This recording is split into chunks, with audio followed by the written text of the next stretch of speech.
The No Idea Original Sports. I'm here with Reem and Theo. How's the week been so far, Reem? So far, so good, man. How's everything on your end?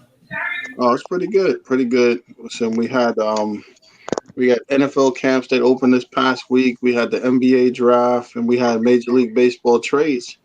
And this week was, I guess we'll talk about it next week. This week is NBA free agency, so we'll have more to talk about next week too, especially in light of the draft. So, just looking at this, talking about the NFL camps and opening up or something. One thing that stands out already is Carson Wentz is hurt. So, I mean, that seems to be a thing for him. What do you think of that whole situation? Do you know the severity of it? Because I know it's a foot injury this time. Supposedly he was running, he felt the twinge or whatever they referred to it as in his foot as he planted or something. But either way, for him, it's tough. The guy has all the talent in the world. He just can't stay healthy. It's unfortunate. And that's one of the concerns. Like I know originally before the Jets, we got Wilson. There was some like excitement over the possibility of bringing Wentz in, and I was concerned about it for this reason. The guy just cannot Yeah, stay healthy. That's why with him, you need a very high level, a quality backup with Wentz. I mean, I Yeah, I I don't know know who's the Colts backup. they I don't don't know. really have. They got two guys, Jacob Eason and a second year guy and again rookie Sam Ellinger. I don't think that. I think right now they're saying that he may be able to play week one, but I wouldn't be surprised if they would be in the veteran quarterback market.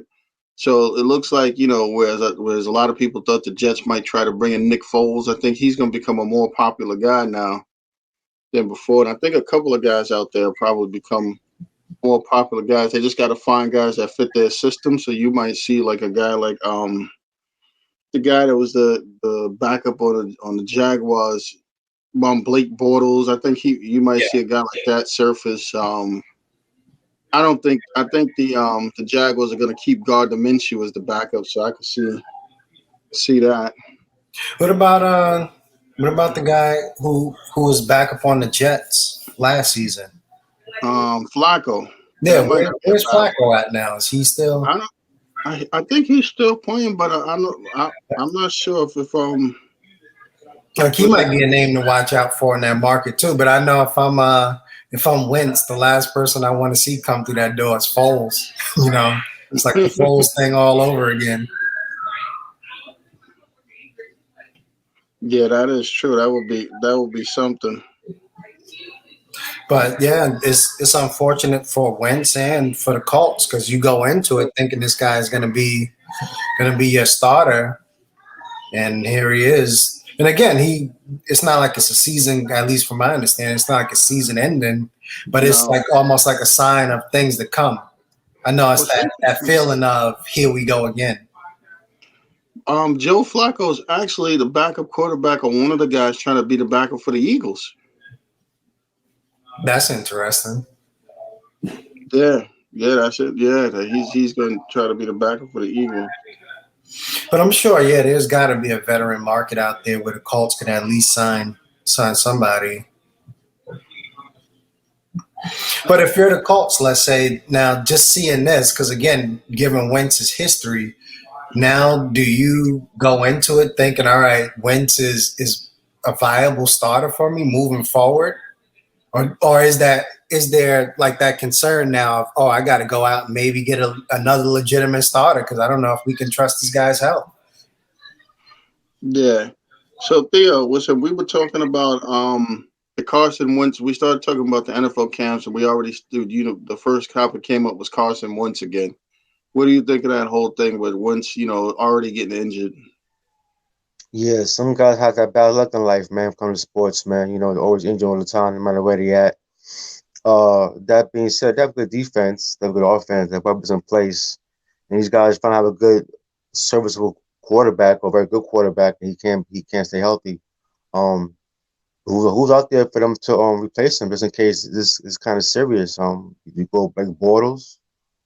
Yeah, that's Uh, what I was thinking. Like Bortles.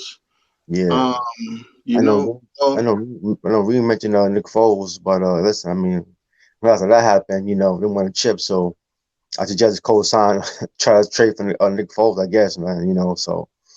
But that being said, Carson Wentz, man, he just has a bad luck right now early in his career. is Jacoby Brissett still there? It's a good question. Yeah, I don't think he is. I don't think he is. No, Yeah, I I don't don't think think he he is is. there. Yeah, Because that was one of the things where they had some decent backups, Brissett being one of them, and then they kind of sort of got rid of him or let him walk or whatever the case may be. Right. And now you're kind of here you go again, stuck in this situation. But And then Fultz, again, I think Wentz is a great player, but he just can't stay healthy. The guy flashed MVP talent, what, a season, 2 seasons ago, something like that. right. And then here he is again hurt. So it's unfortunate. But if I'm the Colts, I'm thinking about maybe. Obviously, you need somebody ready to go right now, but I'm thinking about maybe drafting a quarterback or getting another starter in there at some point because I don't know if I could trust him. His health, that is. You want to hear something interesting? What about Mitchell Trubisky? Is he a free agent? I Because know he remember definitely was. Yeah, he was definitely available. That much I know. because He remember last Clemson, man. Dalton and the Ohio State quarterback. I don't know why I forgot his name. Yeah. They're the quarterbacks on the Bears right now, Mm-hmm. and they got Foles too. So I'm pretty much sure they let Trubisky walk. Right. So Colts are he better may off be a going better with one. the Colts are better off bringing back Jacoby. Yeah. They're better off. He knows the system Yeah, already. yeah. So I would try Yeah. to do that one more time. So I got a chance to see, flipping through the NFL TV. So I got a chance to see Jerry Jones talking with the playmaker about the season, and they were doing like some drills with the receivers and corners or something. One of the things they were saying is that they feel good about the new corners they have, the new young guys. We got a Cowboys guy here. What do you think about those guys? Well, it sounds good, man. But at the end of the day, Anthony Brown never been a starter, even when he was healthy. I mean, last year he played with broken ribs last year, so I respect that. He played the whole year with broken ribs. This time he's finally healthy. But he was healthy, man. He was getting burned most of the time. He has very good speed. Yeah, He's more of a slot CB. Jordan Lewis, he's a better cover guy. But he's always been a slot guy since day one. So seeing him playing and covering the ones and twos will be kind of tough for him. Well, good adjustment going forward during the season though. But I want to see the rookie I got from Kentucky and Trevor Diggs out there more than anything else, man. Just throw guys in the fire, man, and go from there. I already seen what Anthony Brown can do and Jordan Lewis can do. So I mean it's interesting because the Cowboys had a similar thing to the Jets. Like the Jets didn't bring in any like veteran corners, and they got a completely untested group. Although I was a little concerned about them, with the Zach Wilson thing, taking an extra day to sign and all that type of stuff like that. But I was yeah, happy to see that Mekhi Becton was back in time for camp, so that was really good. you're right. So I mean, again, we'll see what happens with those guys. But the secondary, they didn't address at all, and they didn't get a deal done for the safety was Marcus May. yeah, Yeah, they didn't get a deal done. So that ought to be interesting. What happens there. he's a good player. Yeah, they you know the Jets. Being a Jets fan, we have a history of this. Of not bringing back our talent, letting them walk. It seems like we don't do a great job of keeping some of our guys happy, our quote unquote stars or top level talent. Yeah, Like you said, I was happy to see that Wilson did sign. I think they were saying the holdup initially was, I guess, over the guaranteed money. I think he ended up getting like 22 because the contract is fully guaranteed, 30 something million, I think, or something like that. But I think 22 million of it was the signing bonus somewhere around there, Yeah, and he got it. So he, I'm happy and I'm excited to see him. Wilson. he managed to get it like set up too, where I know he was talking about something against injuries. So how they did it was, I think they actually going to pay it to him in the next 15 days, the whole $22 million. So Yeah, That was smart that on was his one of part. that was one of the big things was he wanted his money, that big signing bonus, like relatively quick. Right. Yeah, it's interesting. Then you look at Even in general, the Jets, even when they had veterans, those veterans were a concern back there. Um, yeah. outside of May, and to me, May came on kind of sort of uh, like late, so to speak, to me because initially I was a little bit concerned about him too, as well. That he wasn't going to pan out when we first drafted him, and he kind of sort of to me turned it around. But we had some veterans back there over the years, and these guys, I don't know. Well, I think Tremaine Johnson was a mistake. I mean, I think they paid him a lot of money, but at least they cut their losses right away. Right. So that was one thing. And then I think they missed on a couple of veterans this off season. I know the corner from the Steelers was highly touted, and they were looking at him, and then somebody snatched him up. So they lost out on that. But I think there's still a few guys out there. It's just going to depend on how they look in probably the preseason on these scrimmages and stuff. But I would definitely say that would be my biggest area of concern from them. Then you're looking at the Giants. Saquon, they're keeping it hush as to whether he'll be playing game one or what his status is and stuff like that. And then I've been hearing that basically the Giants have put themselves in the same position the Jets were. So if Daniel Jones doesn't pan out this year, they're probably going to cut ties with him. I don't know. To me, he seems like he was coming along. He's a bit reckless with the ball, throwing the ball all over the place. But at the same time, I kind of like that about him to some degree, especially as a Jets fan, because I thought the last guy we had on the Jets, he was just too reserved. He was like scared to throw the ball down the field. Darnold. Yeah. So I kind of like seeing that from the Giants QB. So I don't know. I think Daniel Jones. I thought he was coming along decent outside of his turnovers. I think he still has a lot of room to improve, but I wouldn't give up on him this early unless he has an absolutely terrible season or something, or God forbid, some type of injury or whatever the case may be. I think it's too early to give up on him personally. Daniel Jones, he showed flashes throughout the season. He has a good arm. He's fast for a Caucasian, so to speak. For sure. He has to work on his decision making. That's for sure. He could be kind of like I guess Brett Favre-ish, try to fit in passes, or force passing into tight coverage. The key to Giants right now, to me personally, being a Cowboy fan, is their O line. They have weapons on offense. The defense is going to be very good, like Washington defense. So Yeah. they got the receivers. They got the tight end. They got the running back for sure. If the O line holds up and protects well, the Giants gonna be a problem. They'll be a playoff team for sure. Yeah. I mean, like you brought up a team keeping it in the in the East, the AFC and NFC East. You brought up the Redskins. I think the Redskins might have one of the top front line, defensive lines in the NFL. Yeah, front seven for sure. Yeah, that front seven is one of the toughest ones. So I think the Redskins could stay in games just by their front seven, keeping the game close, keeping the game low. So that and you got Fitzpatrick, who's definitely proven to be, been able to put up Yeah, points. So they have some guys. yeah, I like Fitzpatrick. Yeah. Yeah, so do I. I like him. I like him a lot. I really do. So and you go back to the AFC East, I still think the Buffalo Bills are probably still the class of that division. I think New England got better, but I don't know if how much better that I could say they'd be better than Buffalo at this point. Yeah, and like you said, I still think Buffalo's is top dog over there. And I wonder, not to say obviously he's a great coach, Belichick, but did he get exposed a little bit, you think? With Tom Brady leaving out of there, going to win that ring, Super Bowl? I don't know. They spent a lot of money, I'll tell you that, to try to make up for it. Yeah. So they got a lot of proving to do, especially Belichick, to me. After Brady got that ring, Belichick has to prove something. And I mean, I look at it, I think Cam Newton will probably be the starter. Well, if he plays really well, he'll continue to be the starter for the season.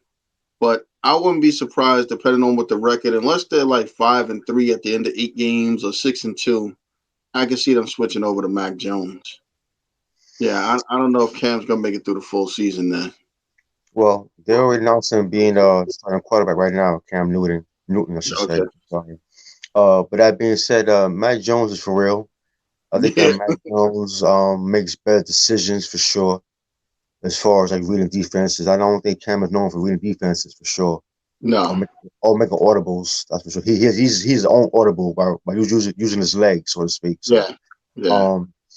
New England improved. They made a lot of signings, certain tight ends and linebackers and Yeah. cornerbacks.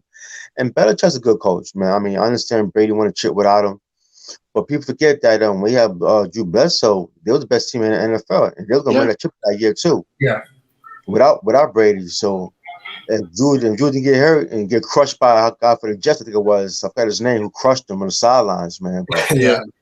that team that year, they was definitely on their way to at least reaching the Super Bowl. That's Yeah. for sure. Yeah. I think if you look at that too. I mean, they also had the most players that didn't come back for COVID that took the season off. So they got a lot of those guys back. So that should help out a lot too. I Right. mean, Yeah. That's true too. when I look at the last team in that division, I think Miami is probably going to maybe take a little bit of a step back.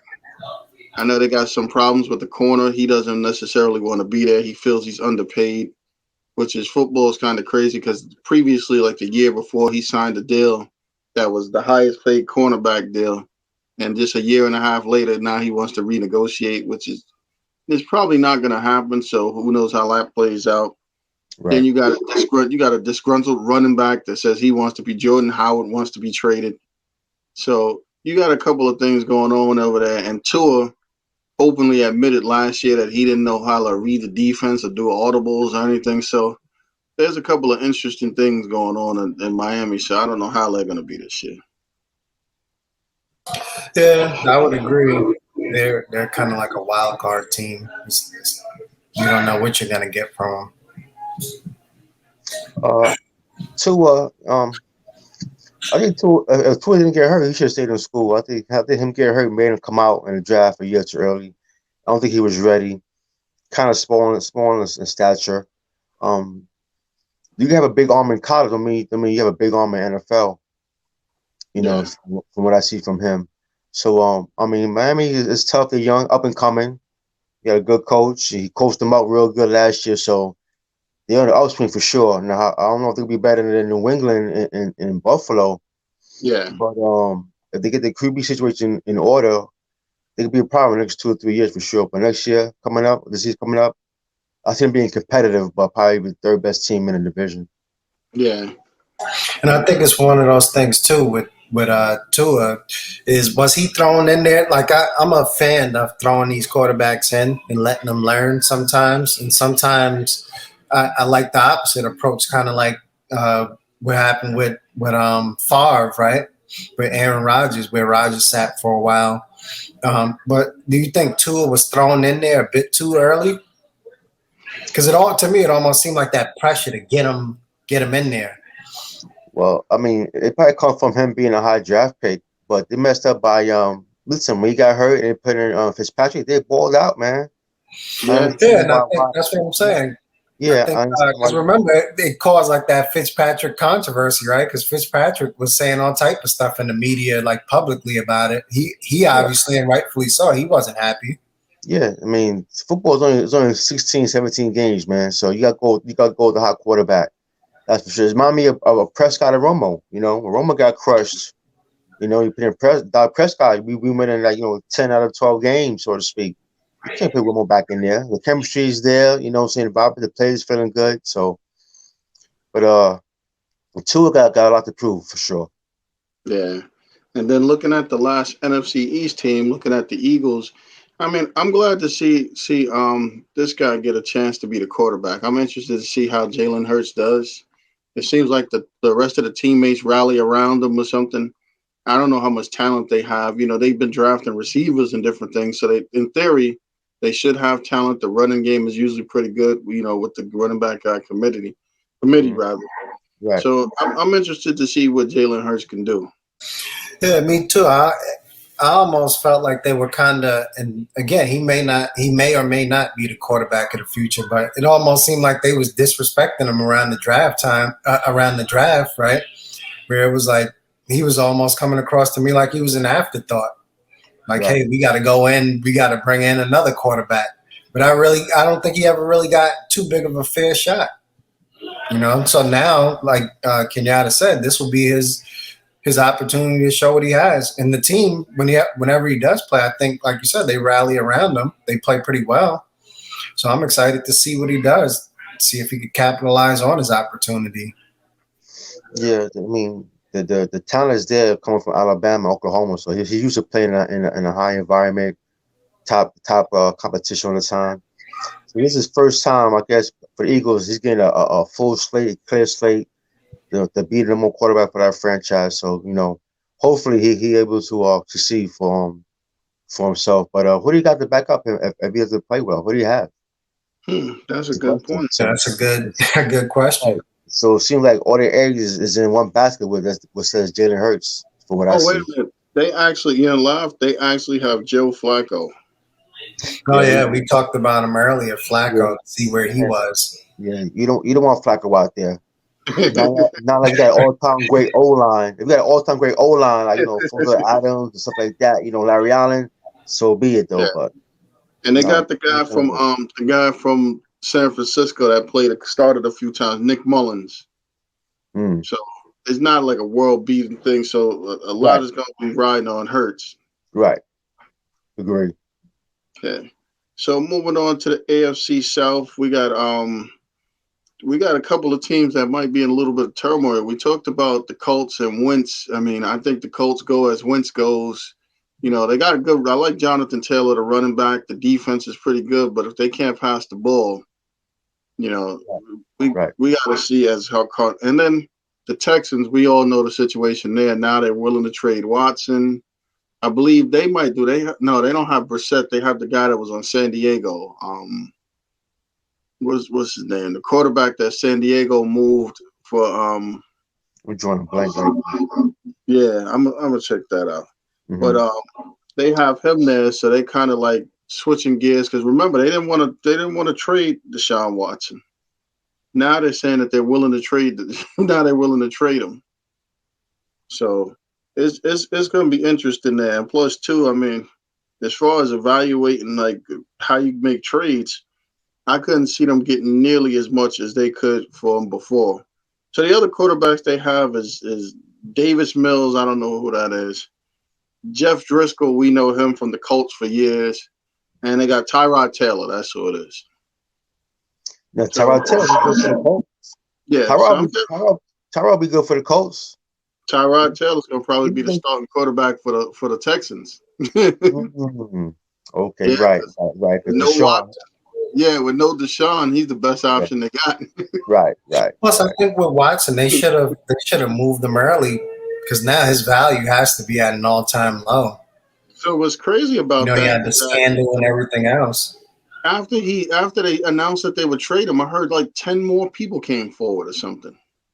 10 more suits came in after they announced they were willing to trade him. So we're gonna have to see how this plays out. I don't know what's gonna happen here. But Yeah. it's just what's interesting to me is that the NFL hasn't put him on that, that commissioner's list. And like legally nobody seems to be stopping him. So maybe who knows what the value of these cases are, because usually he'd have been on the commissioner's list or something else already. Mm-hmm. But he's allowed to practice and everything else, so it's just kind of strange right now. Everything about it, the case been kind of quiet for a while. Yeah, we weren't talking about it. We weren't talking about it because football season's about to start.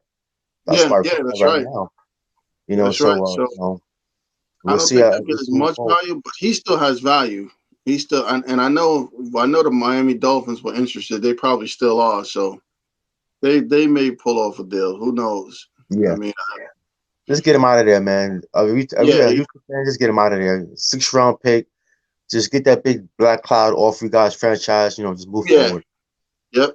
Yeah. Then we got the Jaguars. They got the prize draft pick or something. I mean, I actually think he's going to be really good. The, what's the guy from Yeah, Clemson? Lawrence. Yeah, Trevor Lawrence. I think he's gonna be really good. Yeah, I think so too.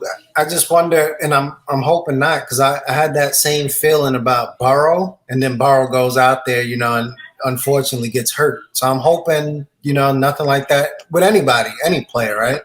So I'm hoping we could actually get to see him. I guess is what I'm saying. Yeah, Because I was excited to see Burrow. He he goes was out. playing. Yeah, Yeah, he was playing Burrow was pretty playing well. He well. goes out and gets hurt. So Yeah, I hope nothing similar happens with anybody, but again, especially Lawrence, because I'm excited to see what he has. I know there was a lot of hype and hoopla surrounding him coming out of Clemson. So let's see what he can do at the next level. And I hope yeah, he performs. I hope he lives up to the hype. Yeah, watching him through time in college, he's very accurate. That's for sure. yeah, yeah, I love college football and basketball. He's an accurate quarterback on yeah, any route you put out there. So yeah, hopefully for the Jaguar fans, he'll be healthy enough. But he'll have his up and down. It seemed like Burrow was, yeah. but as long as you show the ability to stay in our pocket, to have happy feet and make good plays, you should be happy if you're a Jaguar fan and a Bengals fan. Yeah, I mean, I look at Lawrence, and my concerns with Lawrence is kind of like what you mentioned, Theo. Is he might have happy feet. I don't know what that offensive line is like, and I don't know what the talent they have around them is like. It's about the receivers, and different things. I don't know what they really did in that area, so Right. it'll be interested to see. I mean, I think the Titans are the class of that division. They got Julio Jones now with Brown, and Henry. So I mean, it's gonna be tough to stop those guys. So I mean, Mhm. real tough to stop those guys from moving the ball. Yeah, agreed. Defensively, they're still pretty good. I mean, they might have turned the corner. So I think it depends a lot on Julio Jones' health too. But I think he has something to prove. He seemed like he had a chip on his shoulder, so that's gonna Yeah. be interesting. I'm not into fantasy sports. I don't know if you guys are, but that tight end, whoever he is for Titans, should have a breakout year. All that talent out there, that's for sure. Yeah, Running yeah, game and receivers. We're at tight ends right now in fantasy football. You guys better pick him up, man. He gonna ball out, man. He gonna yeah. ball He out can. Yeah, he's gonna be the Yeah, that's a person that's good left point. alone. Yeah. all the time. So then you look at the NFC South. I mean, obviously the Buccaneers are the cream of the class over there or something. I mean, I don't think they lost almost anybody. They look like they picked up a few. Obviously, they picked up some quality draft picks. They drafted pretty well. Got some good guys there on the defensive side, and Tom Brady doesn't show any signs of getting older or anything else. So I think they'll be tough to beat in that division.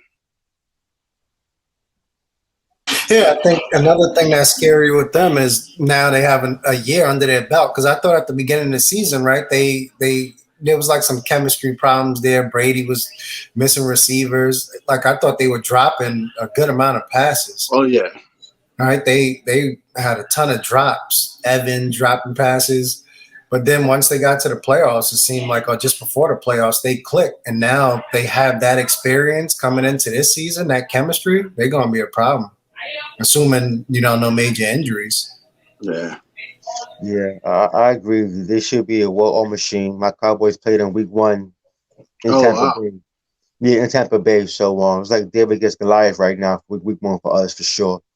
And yeah. That's JPP man, he got a ring beating Brady, and now he got a ring winning with Brady. So yeah. it's kind of That's ironic, right? that's that's a tough week one matchup coming off of injury and stuff. Yeah, that's a tough one. That's tough in Tampa Bay. Yeah, you Yeah. get guys getting their ring ceremony, so Oh to yeah, speak. ring day. Yeah. Yeah. They're gonna try to do us dirty, man, but we'll see what's up. You know what? Sometimes that game may not be as bad if you catch a team where They it's the beginning of celebrate. the season, right? So they're running Yeah, off that adrenaline, like you just said, from winning the Super Bowl, but at the same time, it's still that feeling out process. It's different going through these workouts and stuff like that versus game time. So you may catch them slipping, early in the season versus playing them Week 8 or mid-season where so. Tom Brady is in Super Bowl gearing up for Super Bowl form again. So it's gonna be you high. never know. It's gonna be a high scoring game, man. That's for sure. Yeah.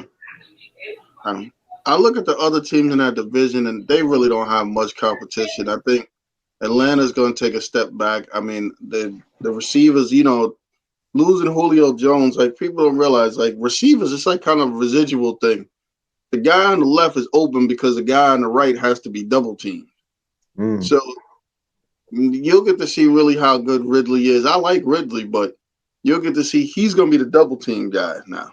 So you'll get to see how good he is or something. And listen, we all know that Matt Ryan can throw the ball, but they just seem to never be able to put it together. The Saints, Yeah, agreed. we don't even know who the quarterback of the Saints is. If it's up to me, I would say Jameis Winston, because I don't think the other guy could really he can run, but we've never really seen him throw more than like 11 passes in a game, even when he started, or 12 passes. So they might try to do some kind of craziness with the switching the series. I wouldn't be surprised. Remember in the playoffs, they switched off and let Jameis Winston run a series and something, and that was the one they got the deep pass for the touchdown. Right. So you never know. Taysom Hill can't throw the ball like Jameis Winston. Yeah, he kind of, for me, he kind of reminds me like a fullback or something. Yeah. I don't get what the hype is about him, to be honest with you. I would definitely take my chances. They gave him some money, so they're gonna try to give him some kind of shot because they gave him some money. So yeah, it's gonna be an uphill battle. He's like Tebow with a better arm, so to speak, a little more better arm, so to speak. Yeah. As far as Atlanta, I'm interested in seeing how well the receiver, I forgot his name, the receiver from Ridley. Ridley, yeah. Because now Ridley is the main guy out there. So he's the guy. Yep. Yeah, so all these years with Julio, you facing the number 2 CB. Now you facing number 1 CB now. Mm-hmm. First time in your career. So you facing the Howard, the Howards and the one CBs out there. So I'm interested to see how well he plays against better CBs now that he's the man out there. Yep. And if I'm the Saints, man, you gotta go with James Winston. If Winston can make better decision making, there's gonna be a problem. Winston can play.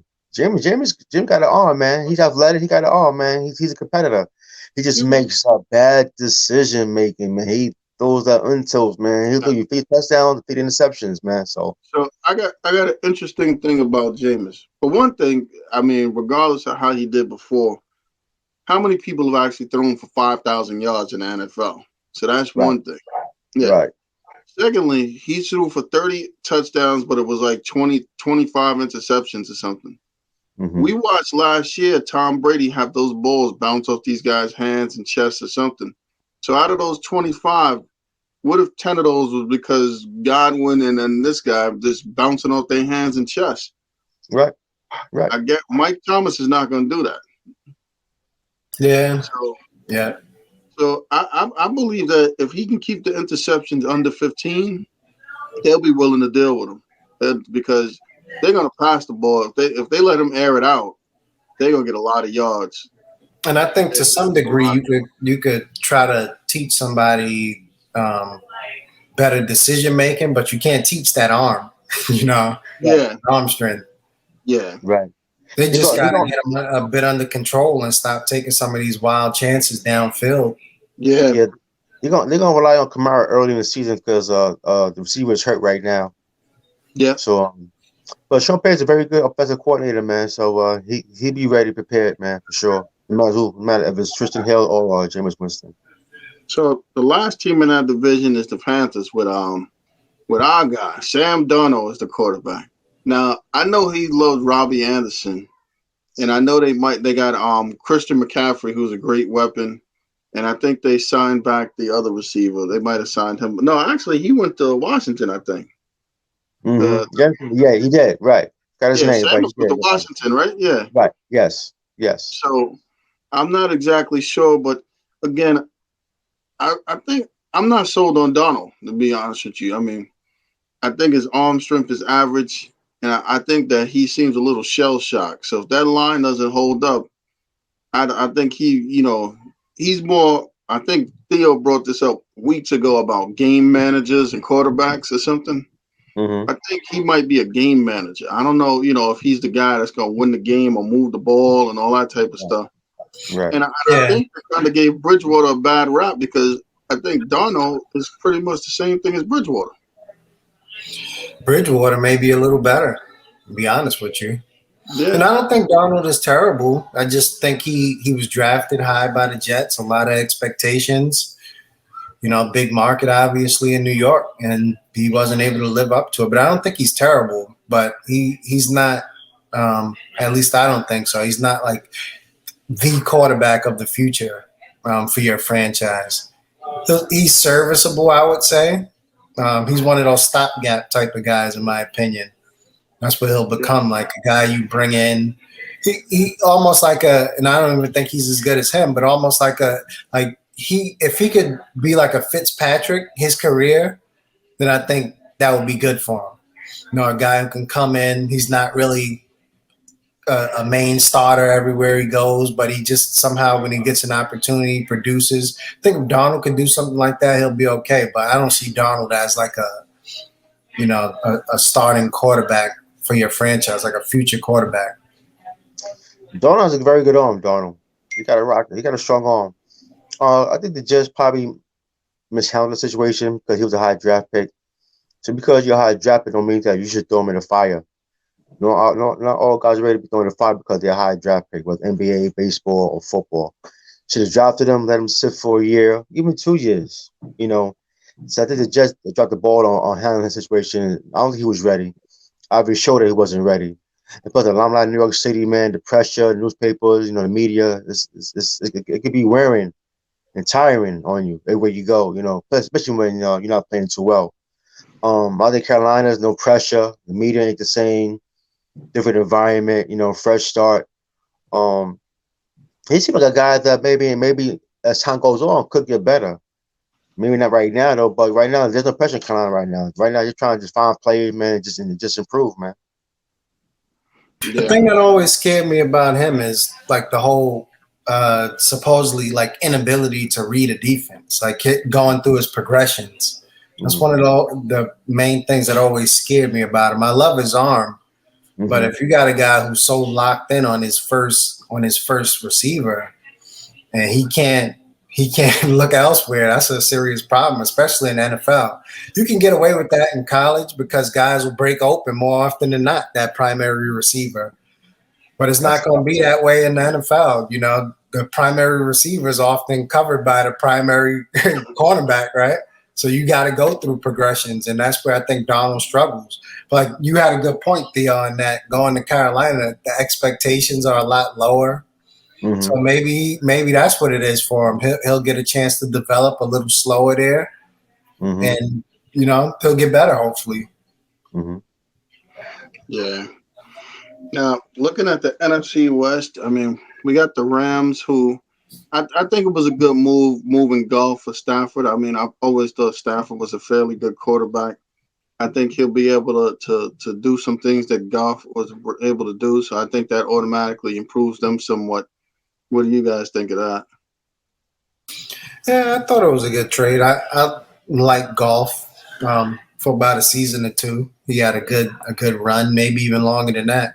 But I think it was definitely time to move on. And Stafford, I would say, is a notch above Goff. So, and plus, the coach, he's a hell of a offensive mind. So now you add a guy like Stafford in there, like you said, who's able to do some of the things that Goff couldn't do, and they may be a problem too.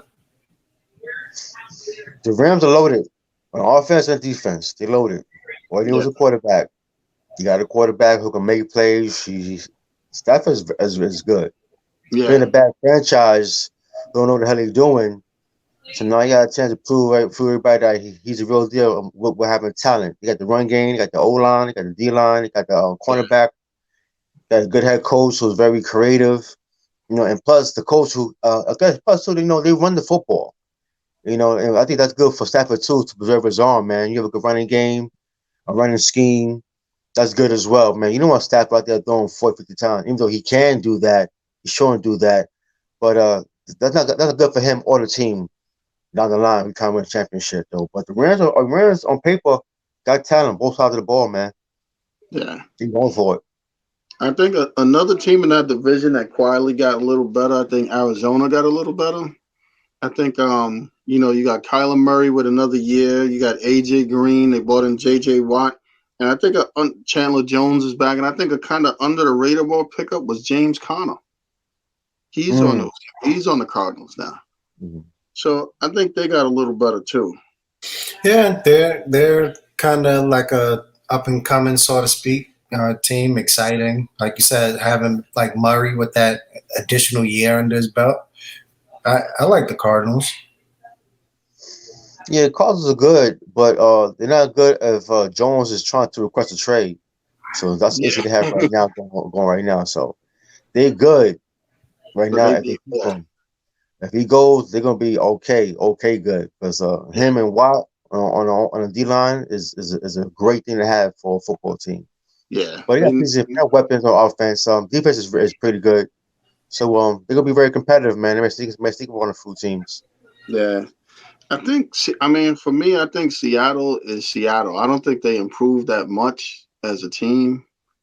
So I think a lot of things have to do with the cap they have over there. I think they're pretty much cap strapped. So, and I don't even think they had that many draft picks, did they? I don't think they had many draft picks. So I think they basically bringing back somewhat the same team, if I'm not mistaken. So Yeah.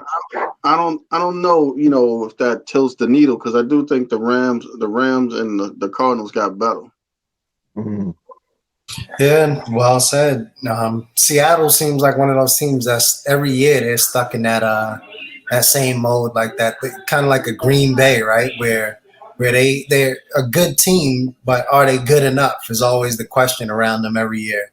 Like they're I think they're a quality team, but I don't see any improvements like you said they made during the off season or through the draft. So how did they get better? Well, other teams did get better. So it's interesting. I think Seattle will be one of those teams will be on the decline. They had that window opportunity to win more chips. They didn't do it. Yeah, All your money's on Russell Wilson, who's a very good quarterback, top five quarterback. He's great. But I think the window has closed, in my opinion, to win up a chip. And you can't beat teams just running the football and good yeah. defense, for sure. So they got to do more offensively. And that being said, I just think that the time is up right now. I think they have a 500 kind of season for sure. Okay. Now, do Yeah. you move on from Wilson in that scenario? Like see what you can get for him and go into complete rebuild mode? Well, if you think about it, they was very competitive, very good when they was running football, had good defense with Marshawn Lynch. Now the offense changed now. The offense is catered around Wilson. Yeah. They're not really doing too much right now the I last think few years. what was crazy too is remember Wilson in the all season said he'd be willing to be traded to Los Angeles or to Dallas or some craziness. He tried Like, to Yeah, it die. was like some weird. I want to be yeah, traded, but I don't want to say I want to be traded. Or yeah. So that was they strange got too. Yeah, they got some interesting stuff going on there. Then we Yeah. got San Francisco. Garoppolo's back. I mean, he seems whenever he's there, they seem to win. Win games. I don't know if he's got enough to win thing, but they went out there and doubled down and drafted Trey Lance. So I mean, I'm pretty much sure if Garoppolo gets hurt again and he's out for any extended time, that'll probably be the end of his career on the 49ers. hmm yeah. Well said. And I Yeah. think they're a talented team. Yeah. Just can they put it all together? Yeah. Garoppolo doesn't really scare anybody though. He'll have one game, one good game, then one bad game, then one in between game. So he doesn't really scare anybody out there for sure. I mean, he has a good arm, but ever since he got traded from New England, I've been too impressed with him, honestly. And plus, he's very injury prone now, for sure. Yeah. Yep. So looking at the AFC West, I think the Chargers may be a little better. I think the quarterback's got an extra year under his belt, and I like him a lot. I forget his Yeah, name. he Herbert? surprised me. Yeah, Yeah, Herbert. He surprised me. yeah, I love him. yeah, Yeah. he's really good. Mhm. So Agreed. I think they'll be a little better. So they get this guy back. He was out for the whole Bosa's back, so that helps tremendously. So I think they'll be a little bit better or something than what they were last year. They switched the coach. I don't think he was necessarily the issue, but they switched the coach. Then you look at a team like the Raiders, who I don't think the Raiders going to be much better. I think the Raiders are the Raiders, and I mean, the people love to like the Raiders, but they're just not a good team. Like, is it? Yeah, like you said, well said. The Raiders are the Raiders. The problem with Raiders is John Gruden is outdated. That's what the problem is. He's an Yeah, that's a huge outdated, problem. he's outdated coach with outdated philosophies, and this is why Yeah, it ain't nowhere. And the guy's getting paid $100 million guaranteed, man. So yeah, that's I don't know insane. why. I don't know why Al Davis' son decided to give him all that money in from the booth. The guy's outdated, man. The offense is Yeah, outdated, and that's the issue with Oakland. I mean, the Vegas Raiders, man, outdated, man. yeah.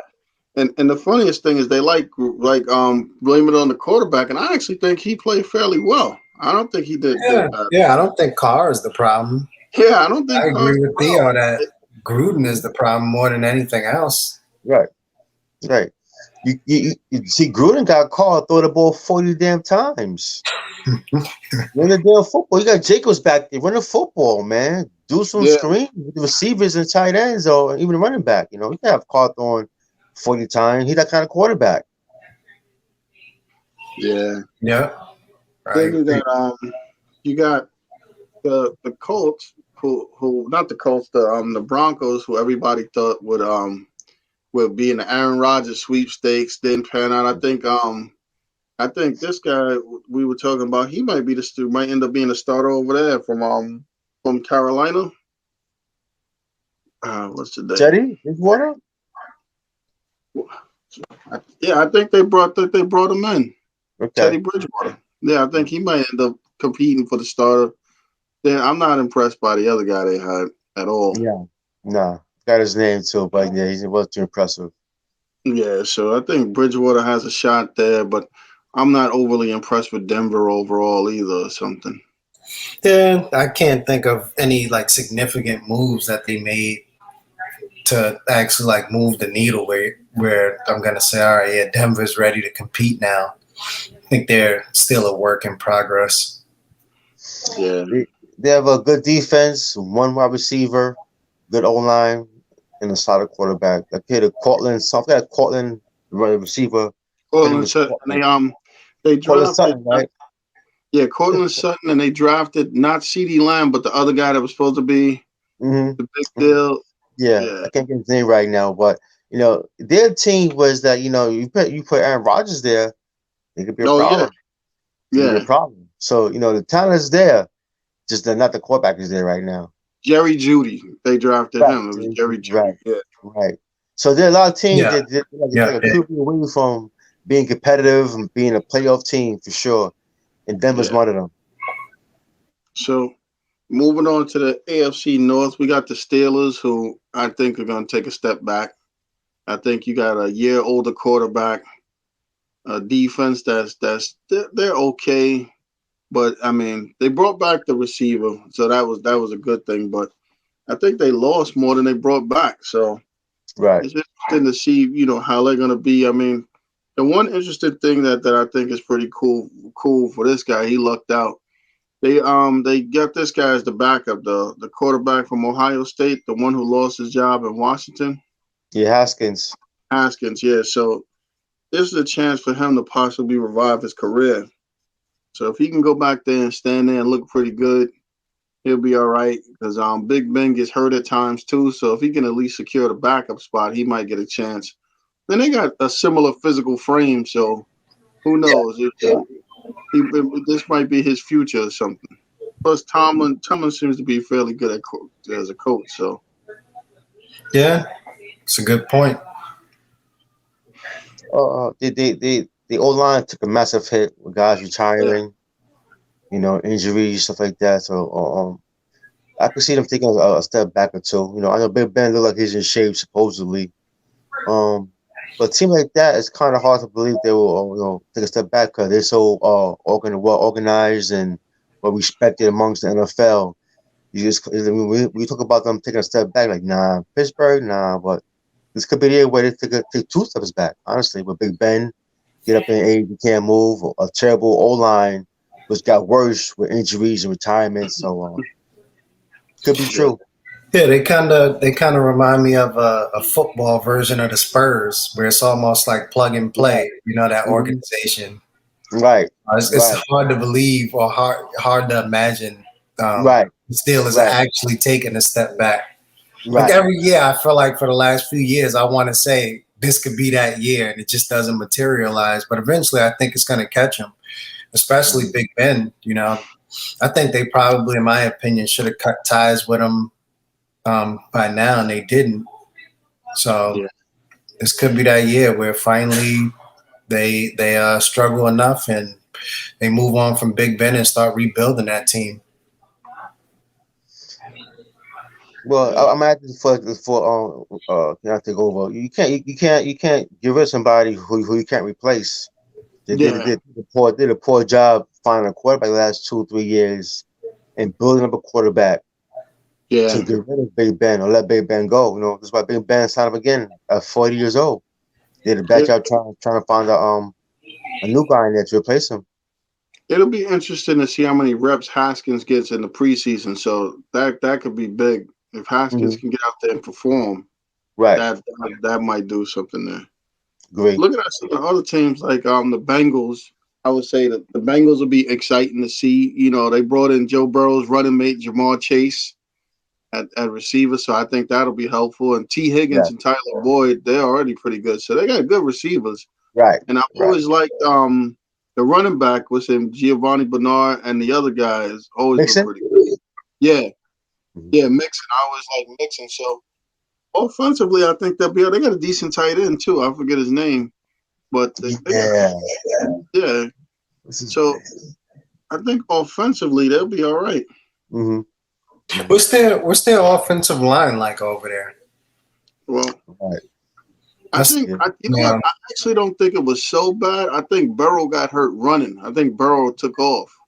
Hmm. So I don't think he got hurt because somebody got back. He did get sacked a lot. He did take a lot of hits. Because now, yeah, I'm wondering because he was relatively mobile, Burrow, I would say, where he knew when to run. You know, now I think because he had a significant injury. He tore his ACL, MCL. I know, it was a significant injury. So if they don't have the offensive line back there to support him, it could be a problem for them. Yeah, But the one thing I did like about Burrow was his ability to at least seemingly read a defense. So he's oh not yeah, one of those guys that's holding the ball forever. no, And like he you can just mentioned, they pass. have the receivers where he doesn't have to. Yeah, So he that can, part of it is good. he can really pass. He's accurate. He can get the ball in small windows. And he got a pretty strong arm. So he looked good out there. You got another year to develop. I know he lost a lot of times, but I think he'll be all right. Then you got the Ravens. You got the Ravens and the Browns. The Ravens again brought in. They brought in Sammy Watkins. They brought in another receiver. What's him? Rashad Bateman. That's supposedly better than Hollywood Brown. Over. I don't care how many receivers they bring in until they actually make that part of the or a bigger part of the game plan. It won't make a difference. The game plan is to run 70% of the time and 30% of you got the best receiving staff receivers in the league. It kind of reminds me, and Theo's a big college football fan. Hmm. Georgia Tech used to run the ball 80% of the time and have Yeah. receivers just standing out there to block. So so I bringing in remember that. Sammy Watkins is not bad because he's a fairly decent blocker. But Yeah. until they commit to like passing the ball, it doesn't make a difference how many receivers you get. And when you get to the playoff, it becomes kind of predictable because now you know what I'm putting everybody in the box. Our corners will check your receivers one on one because we more than likely you still gonna try to run it. So Yeah, until like you said, that's the thing with them every season is they kind of sort of have a relatively good regular season, and then by postseason, like you just mentioned, everybody has the blueprint already, and they get exposed. It seems like every postseason. I'm just waiting for that for teams to basically expose them during the regular season so that they switch it up because it is predictable at this point. Yeah. Sammy Watkins doesn't really move the needle for you guys for the Ravens offensively. They kind of dropped the ball on trying to get Julio Jones. He's been very good for those guys, and very good for Lamar Jackson too as well. They have the good tight end. He's very good. Yeah. Very good. They have a good O line. I have a very good O line when you can run the ball through wishbones and options and RPOs and stuff. So they have a good O line. Defense has always been good, but once again, I'm not too impressed with their offensive weapons right now. And Lamar Jackson, listen, as great as he is, man, he got to stay in our pocket, man. You're not gonna win no Super Bowl running football. This is not Madden NCAA football on PlayStation, man. This is the real deal, man. You got to stay in our pocket and make good decisions, man. So, Watkins is serviceable, but they should have got Julio Jones for sure. Yeah, I skipped out on a team before. The Kansas City Chiefs. We know the Chiefs are the Chiefs, and they're gonna win 13 games just by showing up on the field. So it's just a question of whether that line got a little better or not or something. I know they got a guy returning from the COVID thing, and they had and they added the offensive lineman. So we'll see how that goes. But I feel like the Chiefs are the Chiefs. And I would agree. I think in that Super Bowl they got exposed a little bit, but the only thing with them being exposed the way they were is I don't know of too many teams that could implement the same game plan that the Buccaneers were able to against them. Yeah. So outside of that, like you said, I think they'll be great. It's just if they run up against the Buccaneers or something like that again, how have they adjusted? Are they prepared for it this time? But I don't think there's too many teams that could implement that strategy. But outside of that, yeah, they'll win their 13 games, barring any major injuries to Mahomes. Yeah. And they'll be ready to go for playoff time. Yeah, they're definitely a wall machine. They'll win 13, 14 games, and they will be in Dallas sometime during the season. Yeah. I look at the Cleveland Browns, the last team in that division. I mean, I think the Cleveland Browns are kind of stacked too. It's just a question like they never seem to be on the same page, and guys get injured and stuff like that. And I would definitely say this: with the weapons that Baker Mayfield has, I just don't think you're getting the best out of them. I mean, you got two guys that are like Pro Bowl level receivers, and their numbers look like as if they're like the third receiver on another team or something. So I don't know what the game plan is. Plus, you got the two running backs that they're running like a million times. They tough. Remember, they got the guy the Chiefs. Remember, the Chiefs cut the guy. They got him. Yeah, he got caught up in maybe like one of those domestic things or whatever the case may be. So he got released, and they picked him up. Kareem Hunt. Yeah, there you go. Yeah, they got Nick Chubb and Kareem Hunt as the running backs. Yeah, so, and then you got to figure you got OBJ. I mean, what else do they need to win? I mean, you got this Jarvis Landry too, and the tight end David. Jarvis Landry, you got the tight end, and on defense, didn't this dude have like 16 sacks or something, or 17 sacks? Mm-hmm. So I just don't know. It's just they might be a team that one of those things where they either one player away, or the coach might need to go, or something has to change because they got the talent. I mean, who knows? Somebody was saying that Baker Mayfield might be in that same Daniel Jones, Darnell situation where if he don't pan out this year, he might be playing someplace else. So it seems like this quarterback class might be in a little bit of trouble. Mm-hmm. Yeah. For some reason, to me, chemistry-wise, it seems like they played better once OBJ went out. And I don't know if that's because, like you said, Baker Mayfield now didn't feel that pressure to distribute the ball where he could focus in on Landry a little more in the tight end. Because OBJ is going to demand the ball. So I don't know if that's what it was, but they seem to be a little more balanced once OBJ went out. But they have all the offensive talent in the world. They just need to put it together. Yeah. I don't think they have an identity offensively. You gotta have identity. Either you're gonna be a running team majority of the time or a passing team majority of the time. And maybe have too much talent on offense, That could be that, man. But they need to have an identity offensively. You could be running the team, run the ball 60% of the time, or pass the ball 60% of the time. So when you Yeah. figure it out, it'll probably be much better. Yeah, that's a good point. I mean, looking at the other teams, you got laugh. We got a division where you could pretty much run through fairly quickly. You got the NFC North. You got the Lions with Goff, who will stink. Mm-hmm. You said, but they're perennial stinker. No matter who they draft, Matt Right. Patricia experience failed, the whole thing, and they just can't seem to get it together. I don't think Goff is going to make a difference over there. As a matter of fact, they might take a step back with Goff, which is virtually impossible to go from 6 wins to 3 or 4, whatever they had. I mean, it's good. It's really bad. Yeah.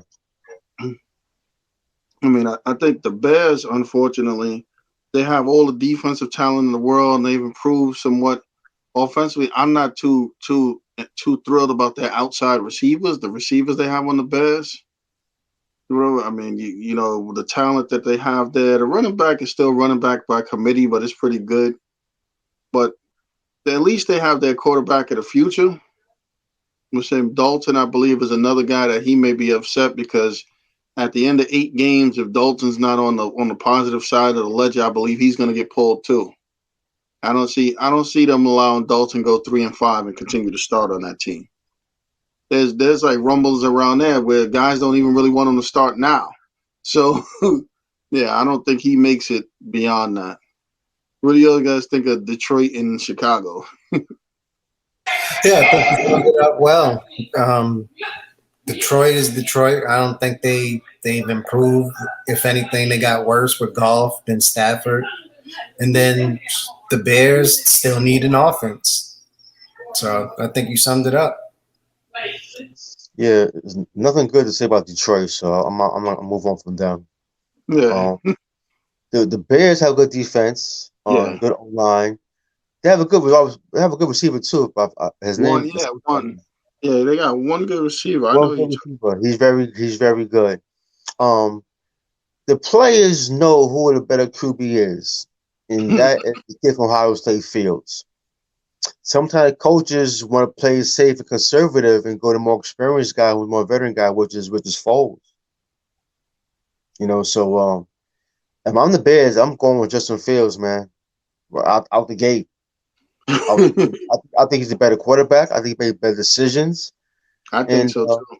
I just think he's an all around player. Period. Right now, just he's better right now than Nick Foles. Receivers, Allen Robinson. Right there, you go. Exactly. He's a good player. Yeah, he's good. He's Then good. you look at the Vikings. I think the Vikings are pretty much the same. Kirk Cousins is Kirk Cousins. I think they're good enough to win like 10 games. Justin Jefferson was big for them, and they got a good offense. They got a really Mm, good offense. Whatever the defense could be, questionable. Again, they have the same situation as most teams. The corners are real suspect or something. They're real soft in the secondary, but hmm they seem to be good enough to win or compete for that division. So that I can see them winning between 10 and 12 games or somewhere around there. So they'll be competitive. But I think Green Bay is still the class of the division. They look Yes. Green Bay's probably a 12-win, 13-win team. As long as they got Aaron Rodgers, they brought back his favorite weapon, one of his favorite weapons. You've seen that, right? I mean, I got to give him credit. That was a hell of a negotiation ploy. Like one of my conditions of coming back is you got to trade for this guy. Mm. So that was pretty cool. I couldn't personally wait to get to till we got to Green Bay because man, that Aaron Rodgers press conference, right? Oh yeah. It's like how could you basically throw your organization under the bus? Which I don't blame him by throwing him under the bus. I'm saying I think he did what he was supposed to do, but it was one of the smoothest versions of it that I've ever seen because he never really lost his cool. You know, I love this press conference. And I think the organization, hopefully they listened to his press conference and took note because he said a lot of things that players have been saying about Green Bay apparently for a while in terms of how they treat their players and stuff like that. So that was interesting. Yeah, Green Bay could be Green Bay as long as Aaron's there. You know, Randall Cobb is a very good player. He ain't the same he was years ago though. But when he was in Dallas, I loved him in Dallas. So him run a better team, a better quarterback. Him and Devontae Adams over there. It's gonna be crazy over there in Green Bay. Yeah. Minnesota, they're a good Jekyll and Hyde team, man. They're a team that'll beat Green Bay and beat the Buccaneers and come out and lose to the Lions, man, next following week, man. So that's the problem I have with Minnesota, man, every year, man. So the talented Dalvin Cook is nice, Thielen's nice, got good tight end. O-line is pretty good. Cousins is above average. You don't want to throw the ball 40 times. So. But this is a Jekyll and Hyde team, man. So I can't really figure them out, man. They could win 10 games, 11 games, or they could win 7, 8 games. That's true. That's definitely true.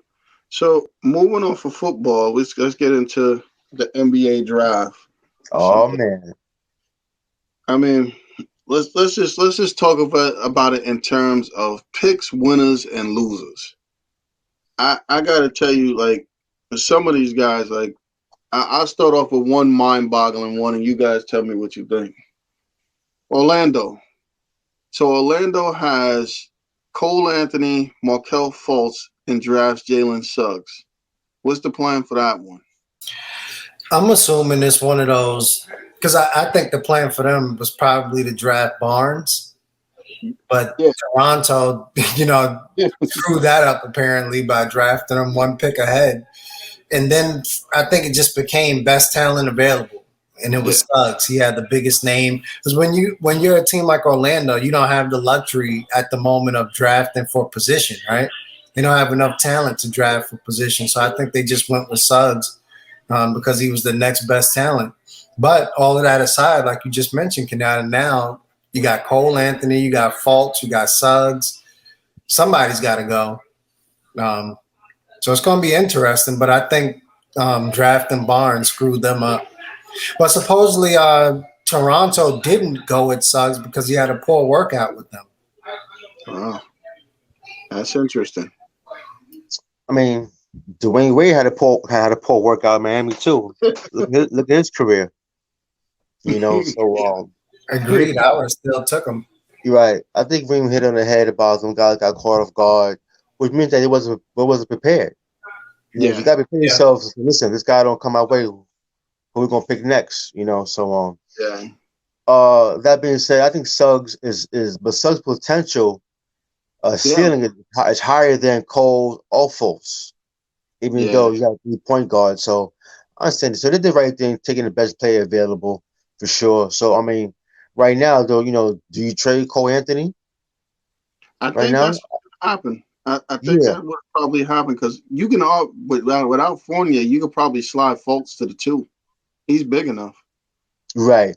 And I think Cole has more of a value than Fultz right now, honestly. So you might have a better chance. You might have a better chance trading Cole Anthony, maybe to the Knicks. I don't know. That's possible. Might not be bad though, but they did the right thing, taking the best player available for sure, which is Suggs, if you're an Orlando fan. And then you think about from Toronto's perspective of that is now you have Barnes but Siakam. So I would imagine Siakam's got to be on that block. They got to be looking to move on from him because it makes no sense to draft Barnes and then have him playing behind Siakam. Yeah. So they got some decisions to make, I think, too. Barnes could do it all, man. Barnes he could do it all, Barnes, man. He's a real deal. Deal. So the next one, Memphis and Zaire Williams.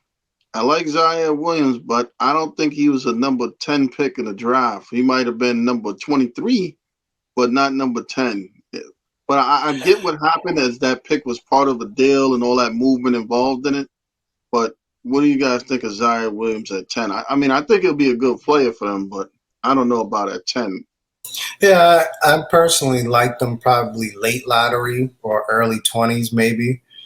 Coming out of high school, he would have probably been, early lottery based on potential. And I guess that's what Memphis drafted him on because he didn't have a terrible season at Stanford, but I don't think he had the season most of us expected from him. And plus, I seen a couple of games too where he had a relatively, and I don't even know what the injury was, but he had a relatively big knee brace on too in some of those games. So I don't know if there was something there with his knee, but whatever it was, I guess Memphis wasn't scared off by it. Yeah, definitely a pick based on potential for sure, without question. Out of all the picks in the first round, that was definitely a pick based on potential. That's for sure. I'm gonna bring up another one right now after. You know who else I think fits that mold, Theo, based on potential? Maybe this is what Kennard is gonna say. Is Josh Primo? Is it? Yeah, yeah. The Spurs with Josh Primo. Oh, man. I like him from Alabama, but I don't know. It caught me. What was he? He was the 11th pick, right? 11th or 12th? Yes, somewhere around there. I think 12. He was Fringe first round. Yeah. I thought that was like a big reach. Right. The kid, I think he has a lot of talent, a lot of potential, but I didn't have him going that high, that's for sure. But I guess Popovich knows something we don't. But I did like what I seen out of him at Alabama. Plus, I think he may be the youngest. Was he the youngest player in the draft too? Right. So yeah, he's definitely another one of those potential, like drafting based on potential picks. So I think those are the three biggest surprises that got me as far as that. And the last thing I would say is I was really surprised to see the Knicks keep trading out of those positions to go further down, because the players at those positions that they could have got, I think, were probably better than the guys they got. So I don't know. What do you guys think of that? I think supposedly Grimes blew him away in their workout. They had an individual workout with Grimes, and he supposedly blew him away with his shooting. Plus, he's a rugged defender, so he fits Tibbs, mold. So I had a feeling that they would draft Grimes just based on hearing how well he supposedly worked out for them. And then also with McBride is, again, supposedly, I don't know how his workout went per se, but supposedly Tibbs fell in love with him. Based on what? I don't know. I don't know if that was the workout or what, but Tibbs supposedly fell in love with the kid. And once I heard that, I said McBride is probably going to be that pick there. And I think the reason why they made those weird trades to make it happen is I think they also saved about $2 million in change in salary cap space. Instead of drafting those same two guys at 19 and 21. You slid back to 25 and got Grimes, and then you slid into 36, I think, McBride. Was picked. So they probably could have got a little bit better overall talent, maybe, if they stayed at 19 and 20. But those two players, for whatever reason, the organization seemed to like fall in love with. So they basically got who they wanted and saved cap space. Fair enough. As you know, guys, and I love college basketball. That's my stuff right there. Grimes is a good ball player. I love it. Grimes came from Kansas to Houston. Yeah, Grimes balled out in the tournament last year. He was killing everybody. Ask Syracuse. Google that game on YouTube. He killed everybody. He's a big-time playmaker, big-time scorer. He's tough. He fits the mold of what Tibbs wants defensively. 6'5", got size, can create his own shot. But he's a very good shooter, man. He gonna get playing time too this year. He should get playing too as well. I believe that as well. Yeah, I think so too. I like Grimes. I like Grimes a lot. Grimes is he's the Alec Burks and Reggie Bullock insurance policy. Exactly. Now you don't necessarily feel obligated to overpay those guys.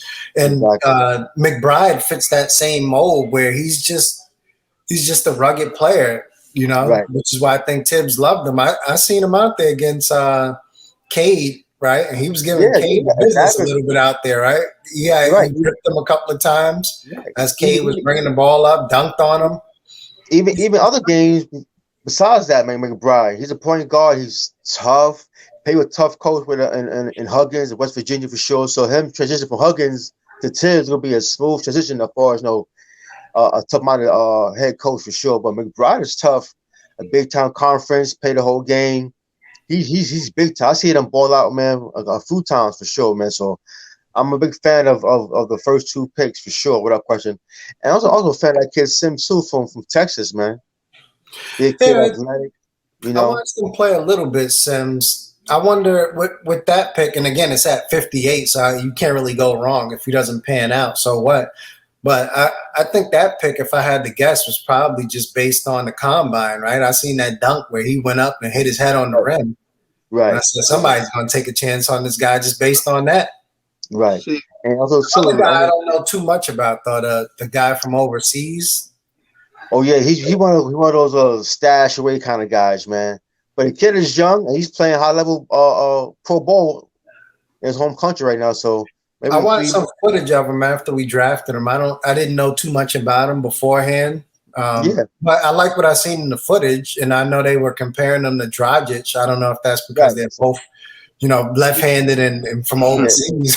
You know, you can't be mad at that. Yeah, if so Aquin is going Dragic though, you can't be mad at that for sure. You can't really mad at that, man. So Nick, I one think Nick is pretty good. one thing, Kenyatta, another pick for me that was a bit surprising, and I don't even know too much about his game, but it seemed to be a potential reach was like Giddy. I think it was at 6 by well, Mm, OKC. And yeah, usually Sam Presti is great at drafting, so you got to trust Presti. yeah, But Giddy, again, I don't know too much about him, but it almost felt like a reach to me drafting him at 6. yeah. mm. I will tell you this, like just going into like winners and losers. I would say the Knicks won because all year long you heard me say that the Knicks see certain things, and what the Knicks finally got is athleticism. So all the players that the Knicks drafted are actually really, really good athletes, and I think their roster really didn't have athletes on the roster because they were decent athletes, but not like these guys they're bringing in now. Nobody on the roster is like these guys that they're bringing in now. These guys are along the old Derrick Rose mode or something. But I think these three guys they brought in the best athletes on the team day one. So Along with Mitch and Obi. yeah, yeah, Mm. they're the best athletes on the team, and they needed that. You need athletic wings and guys that guys that can finish, guys that are rugged. Those are the type of stopgap guys, that are gap guys that actually help you win. Like I watched the press conference with McBride, and they asked him about like Trae Young, like did he see what Trae Young did to the Knicks in the playoffs? And he said, yeah, I seen it. And basically, I can't wait to put my defensive skills up against his offensive skills. So to hear a guy like that, like a rookie coming and making a comment like that, excites me. And I think Ntilikina is a great defender, but he gave us pretty much next to nothing on offense. Whereas I think McBride brings that same defensive intensity as Ntilikina, maybe even better. But he has an offensive game. Yeah, So I like what the Knicks did. It wasn't unless you're a fan, then you may not be necessarily excited about those picks based on the names. Like you look at Keon Johnson, right? High flyer and stuff like that. So even Jackson, right, out of Kentucky, I know he was rumored as one of the picks. yeah. So if you look at those names and then you look at, all right, we didn't get any of those guys. We got Miles McBride and Quentin Grimes. Who the hell are these guys? But if you watch basketball, You you're a real fan. You know those guys are pretty tough, and they fit what the Knicks needed. I'm gonna go through some teams and we can talk about them. The Hawks got Jalen Johnson and Sharif. I would say this. I don't necessarily see it as like a huge win because there's something wrong there. Like when college started, Jalen Johnson was a lottery pick, but he dropped like bricks all the way through. I And think they said Sharif Cooper is talent. I think those guys are good guys that'll fill in as role players, but I don't know about the star caliber. So I mean, what And do I, you guys I think think, of those? yeah, I think like I like Sharif. He was one of the guys. If we didn't get McBride, I was saying Knicks need to go for Sharif. But at the same time, the only thing I wonder with in regards to his fit on the Hawks is it's another small point guard, right? So usually I would think about it like you want to like a change of pace, right? You bring out Trae Young, now you want somebody bigger or a different dynamic there. Whereas Sharif is just as small as Trae Young, but doesn't have the perimeter game as Trae Young. So I think that's a little strange there. In terms of Jalen Johnson, one of the things I was reading about, and obviously we've seen it at Duke, is a lot of teams question supposedly questioning his commitment because I think he bounced around. He left Duke early, right? Didn't finish the season there, which put up some red flags. But supposedly he bounced around multiple high schools as well. He went to like 3 different high schools. Yeah. So I think teams were kind of scared off. Like, is this guy really committed, to the game to be an early lottery pick? Yeah, and plus Sharif Cooper needs the ball in his hands for his size. He needs the ball in his hands. He's not a guy that let's say he can't though, but he hasn't shown, I guess to play well without the ball. Maybe because his size doesn't really allow that. So I mean, listen, he's from Atlanta, right? I think he's from Atlanta. His hometown's Atlanta. So I think so, yeah. I yeah, think plus, he'll play well though. I think he'll be fine. yeah. I think the talent is there. If he get his jump shot going, work his jump shot, he gonna be a problem, man. He's too Yeah. quick. You can't keep him in front of you, and No. he's a very damn good finisher, man. Oh yeah, yeah. He's a very damn good finisher. he is. Elite pass, a good vision. So he'd be all right. So he'd be all right. Yeah. Jalen guy, yeah. Well, what Reem just said, I agree with him on that for what I've heard and read. So that was kind of news too as well. So, but Cooper, I ain't mad at the Cooper pick. I'm not mad at that for sure.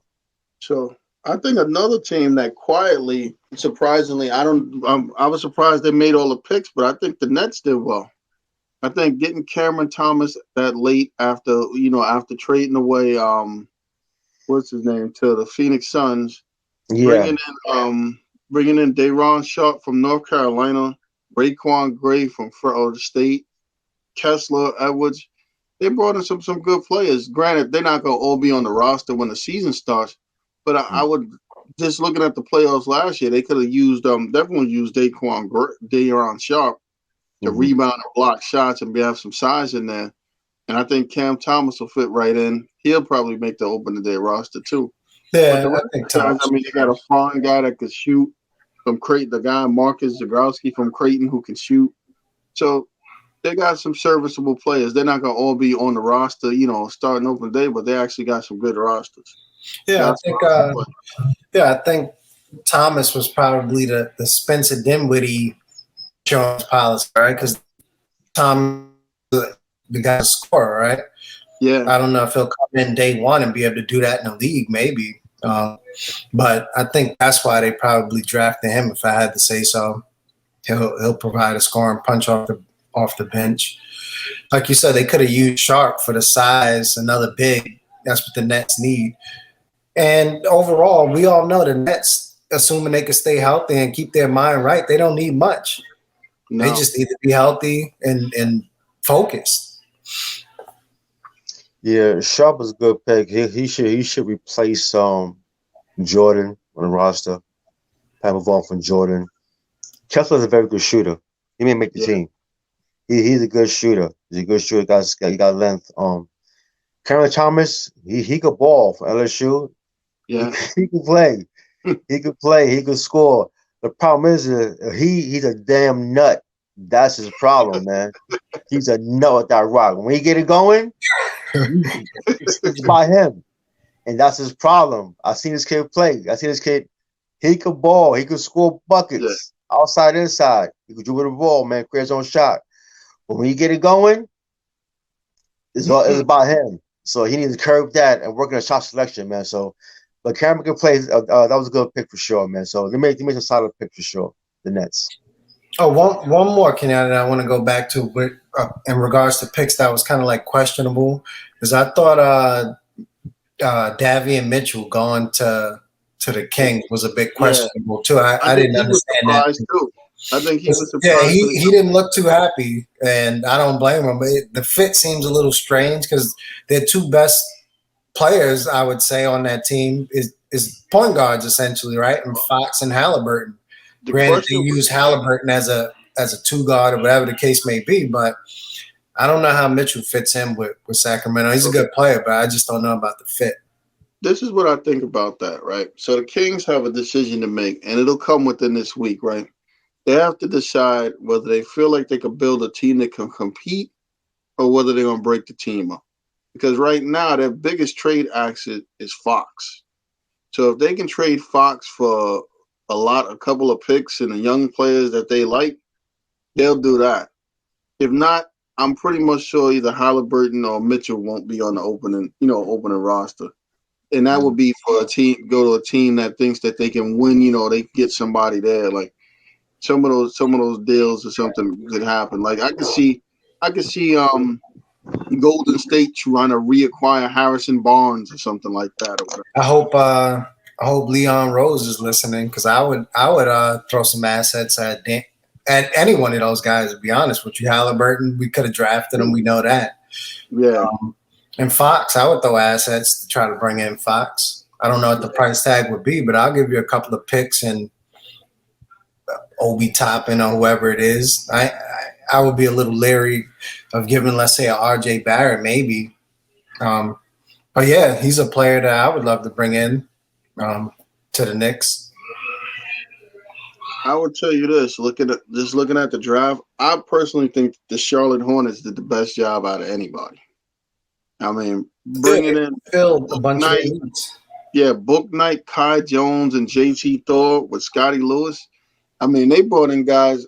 All four of those guys might be rotational players, not just drafted guys. Kai Jones or Book Knight's gonna play right away.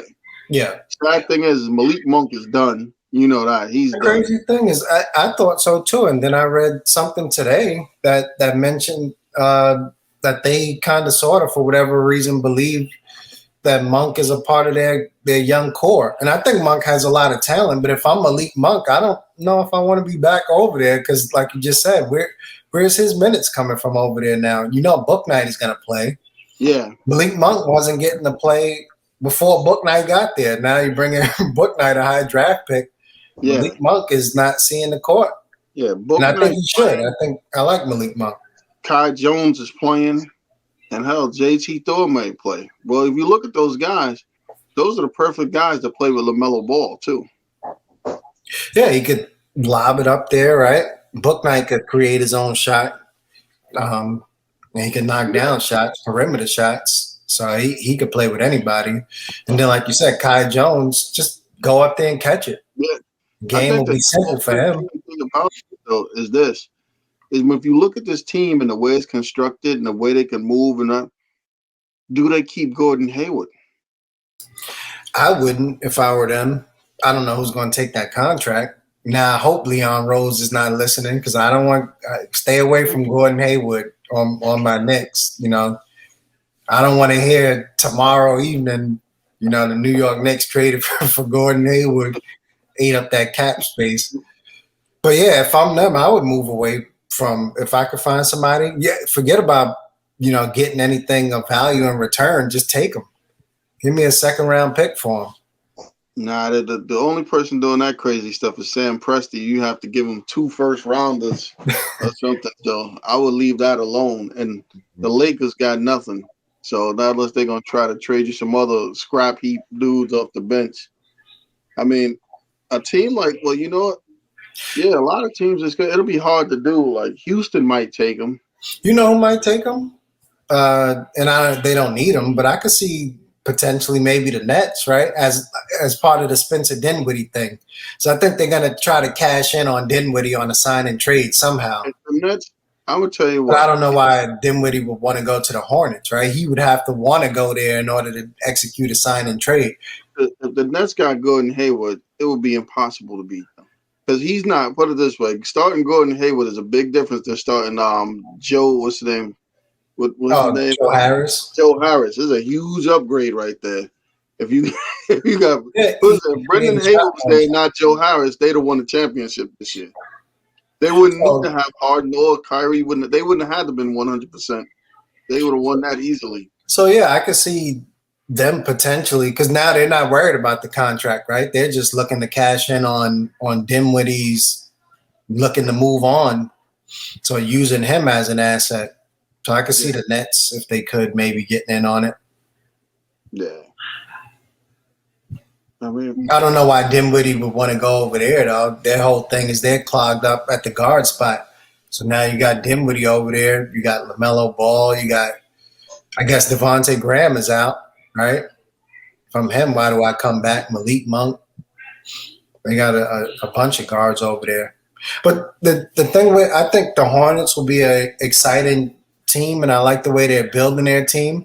The only thing I wonder with them is eventually you're gonna have to pay people. And Yeah, once you start having to do that, that's when I think they're gonna run into some problems because you could already tell, unless again, barring any major injury, LaMelo's gonna get paid. We know that. yeah. Then you're gonna have to pay what's the small forward? High flyer Bridges or Bridges, you got to pay are him. you gonna have to pay Bridges probably. Now you bring in Book Knight, assuming he plays well, right? You already paid Gordon Hayward. If you can't Yeah. unload that contract, you're stuck with that. So that's the thing. I think eventually they're going to be, and I like, isn't PJ Washington over there too? Yep. And I think he's playing relatively well too. Mm-hmm. So I think that's where they're going to run into issues is eventually deciding which one, because I think they have too many young players. You know, So here's the funny part. Who do They you actually pay? got money back this year because this will be the first year that Bismail Bomac doesn't get re-signed Mm. with that ridiculous $20 million per deal. He won't be back this year. We know that. Yeah, so that's relief. You know, Yeah, that's Michael really Jordan finally gets out of that mistake, right? yeah. That contract is over with. Now, what about Cody Zeller and the rest of those guys? They were paying a bunch of those guys too for a while. You know, Yep. Well, I think Cody Zeller might be off the books because I know they just brought in dude from Detroit. He's pretty big man from Detroit with the blonde hair, pretty muscular dude. Plays defense from Duke. What's his name? One of those him. Plumlee? Yeah, they brought in Plumlee, Mhm. so he's at least helpful. yeah, But I would say that they won. There's a lot of obvious teams that did well, like Cleveland with the one pick of Evan Mobley. I thought that was a good pick.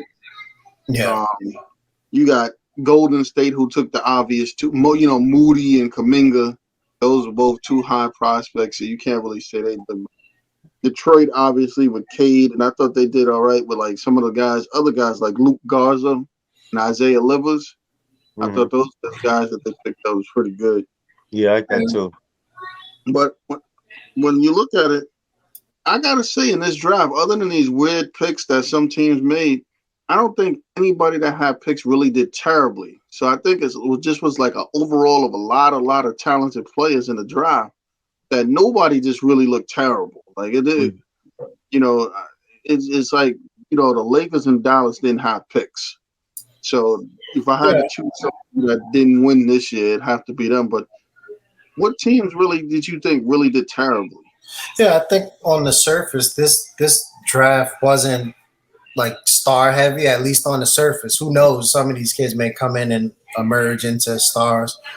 It seems to happen every year where somebody you didn't expect plays well. But I think it was a very deep draft, and like you said, I don't think anybody did terrible. I think there was some weird fits Yeah.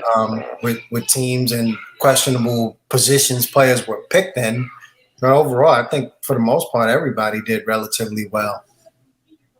Yeah, I mean the Lakers didn't have no draft pick though, but they got Mac McClung. They signed the point guard from Gonzaga or Naya, Mm-hmm. and it's not somebody else. So they made up for not having no draft picks. The draft was pretty good though. I haven't really no complaints. I think the Rockets had the best draft with their picks. They did some really outstanding picks as far as being a young team, rebuilding stuff from scratch again. But like Kenyatta said though, you can't really point out one team who did bad. Everybody did pretty much solid at worst. Yep. Some did better than others. Yeah, it just was overall pretty good for guys. Mm-hmm. The last thing I just want to talk about real brief is like the flurry of trades that happened in Major League Baseball. I might as well just call it the Chicago Cubs and Washington Nationals salary dumps. Yeah. So I mean, I think the Yankees got I think they got Rizzo. Was it? They got Rizzo who hit a home run right away. The Mets got Caesar, right? Or the second base Baez. He hit a home. Yeah, he got a home run right away. Chris Bryant, wherever he went, he home with. So they got rid of a lot. Yeah. The Cubs basically gave the team. Did not Max Scherzer go to the Dodgers or something crazy like that? Something, Um, something crazy like that. I know in total it was like 50 something trades. Um, but yeah, if he did go to the Dodgers, which I believe he did, that puts them obviously in position to potentially win it all again, World Series. So I Yeah, mean, he's on the Dodgers. I mean, not only do you get Scherzer, they got Trey Turner, shortstop. He's nice, Trey Turner. that trade. yeah, Yep. Yeah, I mean, they loaded. Really, they loaded. They're more than loaded. The Dodgers, man. So that being said, niggas got Rizzo and Gallo. I like that. Them guys it's going to be very good for us to give us a more balanced lineup. Rizzo was already paying dividends. Gallo got his first hit today, and I think as time go on, they're going to play even much better. We have Severino coming back to say. Yeah. So when he comes back with Klubo, man, we're gonna be all right though. So hopefully we get that number 2 spot in the wild card, man. So I don't think we can make the win the division, so to speak. We got 6 games behind, Yeah. which is possible though, but try to be more realistic though. Yeah. And Um, they end up sending Craig Kimbrell to the White Sox too. yeah, Craig, yeah, that's yeah. another great trade, man. With Kimball, man, he lights out, man. So yeah, so it's gonna be interesting, man. A lot of teams going for it, man. Yep. Yeah. I think this was probably one of the busiest trade seasons for baseball in a long time. But Yeah, I would say this: it looked like a couple of teams, like the Cubs and Nationals, basically will be in rebuilding mode because they basically gave everybody away. Yeah, and they went into fire sale mode. Yeah. yes. And I'm gonna add too. Toronto picked up a pitcher by the name of Barrios for the Twins.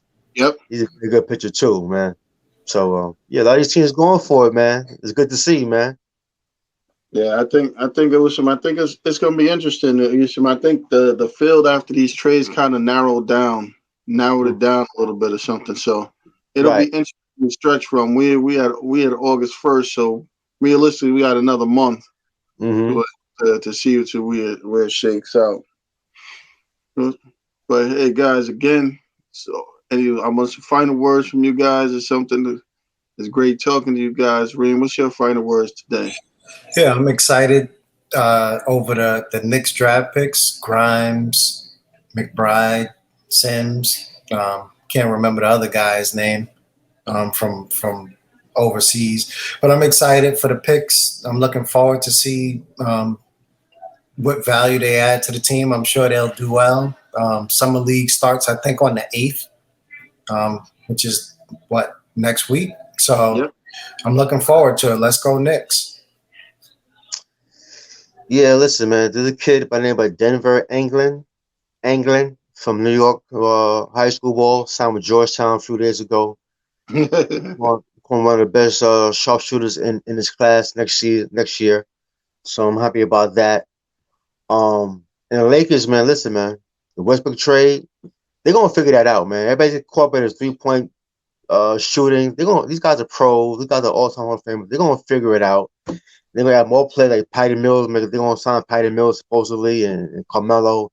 Dwight Howard already campaigning to come back to the Lakers, man. So everybody talk about Westbrook can shoot threes, LeBron can't shoot threes. Well, listen, they're gonna figure it out, man. Once they do, it's gonna be a problem again, man. Okay. And for me, we're saying it's a big week coming up. Like Kareem said, the summer league starts, but this is the NBA free agency season. Got a lot of good free agents out there. Got a lot of teams that have off balance rosters. We just talked Yeah, about too many yeah. point guards, too many this. So I think there'll be a lot of movement and a lot of good trades or something. I think some of these picks might have been picked with the idea of moving them. So it's going to be real interesting to see what's in. We got to look out for that. I think free agency might start tonight or something like that or whatever. It's So Monday, Tuesday. yeah, you know I the think whole midnight deal, how they work Monday at midnight. Yeah. You see, Yeah, I so think I want to say they changed it. I think it starts at 6 p.m. tomorrow. okay, so I they think. changed that. Okay, so look out for a flurry of deals on like 601 or something Oh where yeah. guys already Oh negotiated. yeah. So looking forward to see what these rosters look like. I mean, I can tell you this from liking the Spurs. We drafted Josh Primo. We cannot go into next year with Jakob Proto as the only big man on the roster. Right. So I'm interested to see what some of these guys do. But again, it's been great talking to you guys, man. Another great show, man. Yes, always. All right. Look forward to next week, man.